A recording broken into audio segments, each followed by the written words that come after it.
This Saturday has been declared No King's Day, and millions are expected to take over hundreds of cities in a mass protest that is expected to take over all 50 states and Canada and some countries in Europe and even South America too. And these protesters are accusing President Donald Trump of being an authoritarian and a king, hence No King's Day. So these protests are taking place on Saturday, which is also the same day that a major military parade will be happening down the National Mall in Washington, D.C. to commemorate the 250th anniversary of the U.S. Army.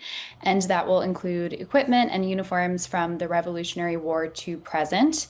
And protesters are also taking note of the fact that Saturday is additionally the president's 79th birthday, which they say is not a coincidence and is making this, quote, a made for TV show of force.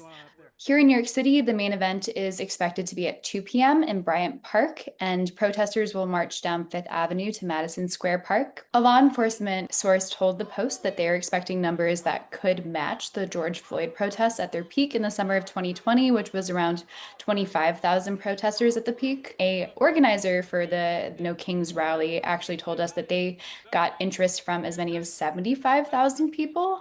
So it could be much larger potentially if those people actually show. And the law enforcement source said that they're less concerned about people that are actually involved with this organized rally and more concerned about, quote, troublemakers that get into the mix. There are also several other rallies that are expected to be held in Queens, Staten Island, Jersey City, Yonkers, Weehawken, and also all the way up through upstate New York as well, and nearly a dozen throughout Long Island.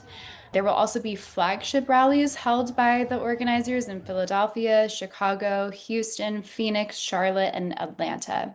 There will not be a rally held officially in DC after Trump said that protesters of the military parade would be met with, quote, very heavy force. And this organization, the No Kings Rally, is very well backed.